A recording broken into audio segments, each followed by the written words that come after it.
Hello, this is Meliana, welcoming you to another Asian Agribiz podcast. Today, Isa Q-Tan talks to Dr. Karl Alexander Fabros, Technical Consultant-Swine at Elanco Malaysia, about stress in pigs. What is it? What are its triggers and impact in production? Hi, Alex. Thank you for joining us today in Asian Agribiz podcast. Hello, Isa, and to everyone listening. Thank you also for your invite to talk about our topic for today. Today, what I wanted to talk to you about is stress in pigs, which is caused by various factors and is one of the biggest issues in pig production.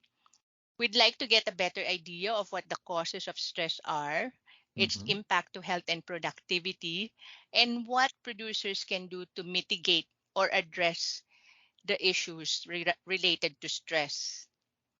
Let me Yeah, start by asking you what kinds of stress are the most common in pigs and what are their causes? well, before I answer that question on what kind of stress are common in pigs, I think I would like to define first what do we mean by stress in the pigs.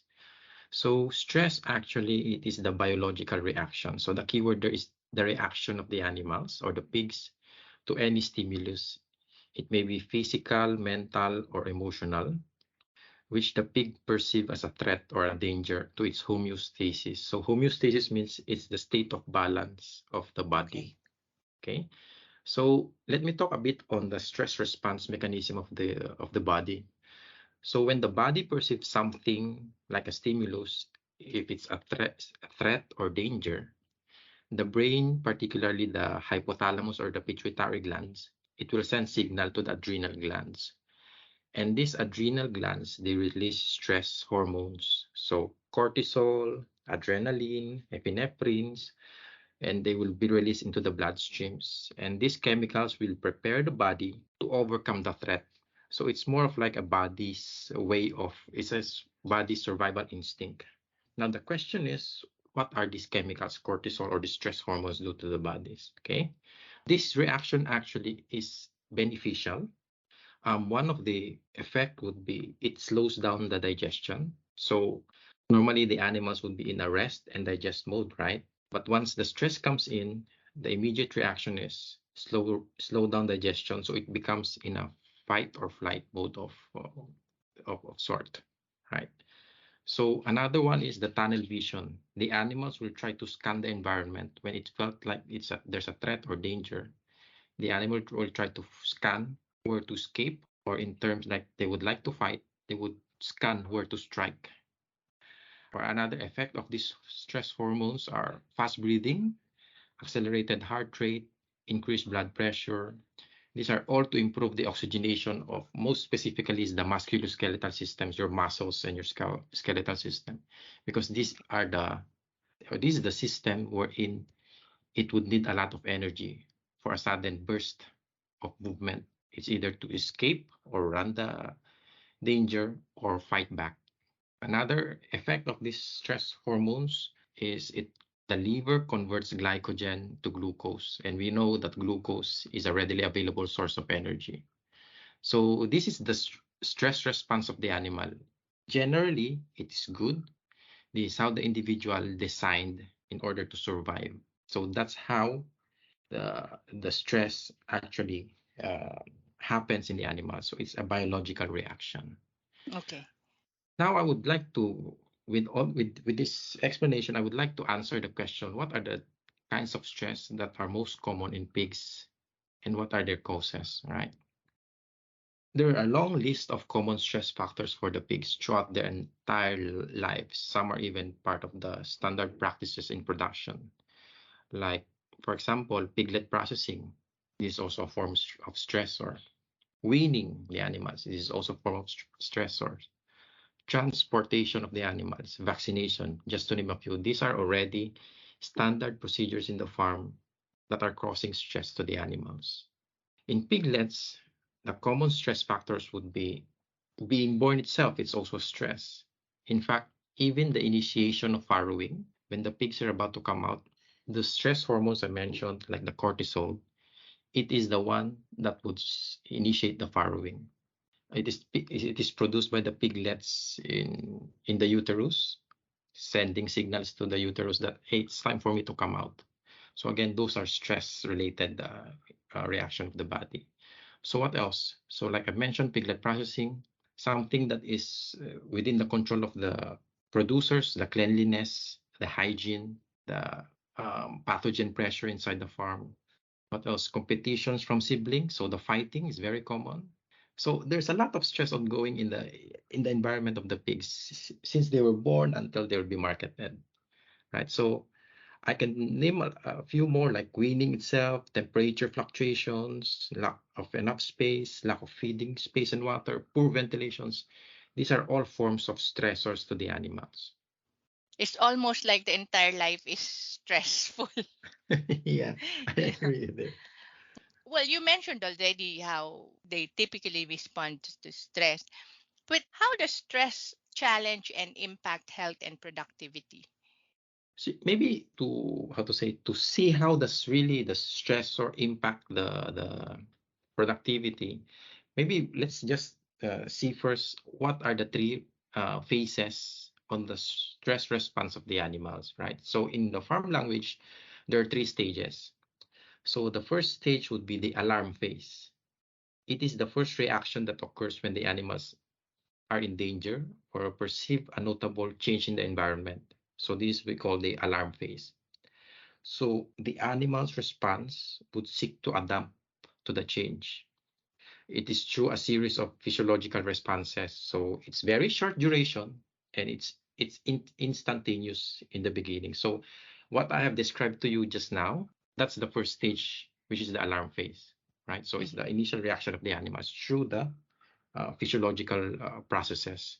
It's mediated by hormones, like I mentioned, the cortisol, adrenalines, right? So this is the first stage, which is the alarm phase. Then the next phase would be the resistance phase. So during this phase, the stressor or the stimulus is maintained. So it's still there, the stress. And the animals must adapt to the new condition to find the new balance. And for this reason, stress is sometimes considered necessary in order to adapt to the environmental conditions. So during the resistance phase, the hormonal cascade has slowed down, and then therefore the signs observed during the alarm phase would also disappear. So during this period, the animals would still be okay, right? Mhm. Then the problem set in when we go to the third phase, which is the exhaustion phase. In this phase, the swine have depleted the capacity to adapt to the environmental stimulus, which is also why it is also called the distress phase or the distress phase, because the animal's adaptive response is already exhausted because the stimulus is prolonged in time or very intense. So what do we see when we at this phase in the animal? So during this phase, we could already start to see tremors, decreased weight gain, behavioral alterations, what else? Hyperventilation and weaknesses. So these are all the things that you would start to observe. So this is the time that the productivity of the animals started to get affected. And in some cases, you would also start to see diarrhea and generalized inflammation. And some serious effects, it would be predisposition already to diseases, and then you would start to observe mortality. So these are the three phases: the alarm phase, then the resistance phase, which is still normal, and then if the animals cannot overcome the stress, then the exhaustion phase, where the negative effect starts to set in. What do you feel are the most common mistakes that producers do when it comes to identifying stress and also addressing stress in pigs? But the most common, I'd say, would be the failure of the producer to recognize the impact of stress in the productivity of their animal. You know, if you don't acknowledge the problem, you won't do anything to resolve it. So it's very crucial to the producers to understand the concept of how stress impact their animals. Another thing can think of is that producers are so used to seeing these things on the farm, they don't bother to address it already. Right. So one example, when I first worked in the farm and I was observing them weaning the piglets and transferring them and mixing them, I see a lot of fightings among the piglets when they're mixed in the nursery pen.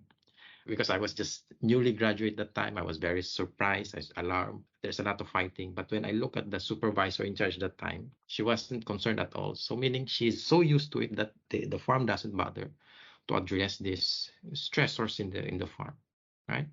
Okay. So it's like it's almost so common that it they some farm managers or some farm workers don't even bother to consider them a problem.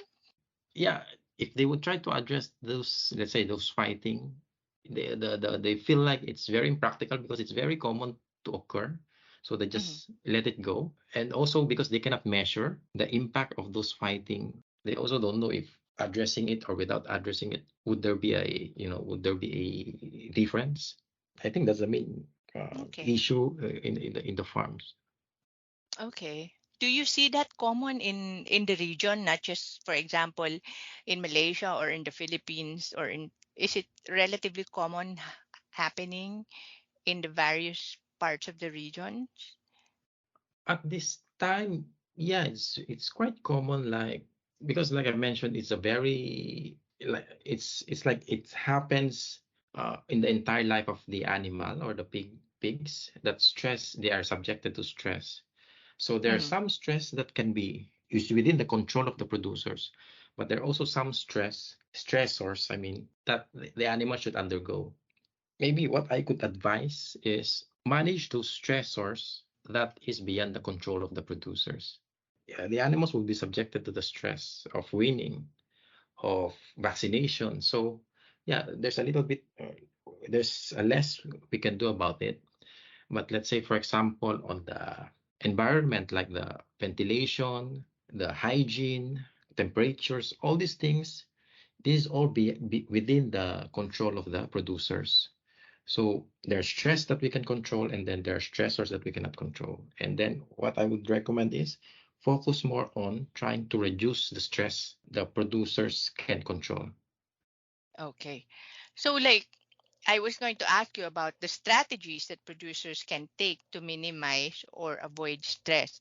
So, can you just give me some examples that address what you find are the most common stressors that producers tend to take for granted? I see. Yeah, I agree with you. Your word is correct. Minimizing or to avoid stress, right? We cannot eliminate stress in the farm. Now, the next question is how do we minimize and avoid stress? So for me, I found this interesting. Like, come up with a stress audit. Teach your workers to recognize stress, induced behavior. Observe the pigs. Look at the pigs. The pigs talk to you all the time. Listen to them. They will tell you when things are not right. So first, you have to learn how to recognize the stress-induced behavior. Another Okay. thing is check your devices. Check your monitoring devices, your thermometers, controllers, sensors, fans, speeds, safety overrides, your hoppers and feed trough, your water points. All these things needs watching to ensure that the pigs are as comfortable as you can make them, right? So we have a lot of monitoring device that we can look into so that we would know that the animals are comfortable as they can be. Another thing is the stress audit for the owners as well or the managers. It plays another role to see how well the staffs are handling the pigs, right? So it's not just workers, it's also the managers or the owner. They should also look into this, how the staffs are handling their pigs. And then there are also some innovative products and technologies that helps to reduce the negative effect of the stressors, like feed and water supplements during weaning, electrolytes, supplementation, and some would even be injectables during transport in order for you to minimize the impact of the stress in the animals. So these are some of the few things that the producers can look into to minimize or avoid the stress. Okay. Of course, production, we typically tend to look at stress as negative. So by minimizing it, I guess one of the among the benefits would be productivity and economic benefits, right? Agree. But how else would minimizing the stress in pigs benefit producers and animals? Yeah, aside from economic benefit, one thing I could think of is the peace of mind for the producers. If you know that your pigs are comfortable, you know that they should be productive and growing efficiently, then you don't have to worry that there might be a mortality outbreak the next morning because of respiratory disease, because you increase your you've increased your stocking density. So one thing I could think of aside from economy is peace of mind for the producers. Another Okay. thing I could think of is meat quality. There are studies that stressed animals have poor meat quality. Some would even be affected with the PSE, the pale, soft, exudative meat, when the animals are stressed. There are breeds that are prone to developing also in PSE. So this is another way of minimizing the effect of stress. Like look into the genetics of your animals, if they are stress negative or stress positive. So some of the things that you can further look into. Okay. Again, the whole thing would basically not boil down to making your pigs as comfortable as possible, and watching and listening to them, because they will communicate to you in their own way how they are feeling. Yes, like I mentioned, stress will always be there. There would be alarm phase, then the resistance phase, and we don't want the pigs to go to the exhaustion phase. So that's why we need to listen to them. They would tell you what's wrong. We have to be very observant and try to avoid or minimize the effect of the stressors. Okay, well, thank you very much, Alex, for talking to me today. I really appreciate this. Thank you very much, Isa. It's a pleasure to have a good talk with you as well. We hope you enjoyed today's podcast. Please tune in to our other and future podcasts by subscribing to our channel wherever you get your podcasts. For regular updates on Asia's animal protein industry, join the Asian Agribiz community at www.asian-agribiz.com.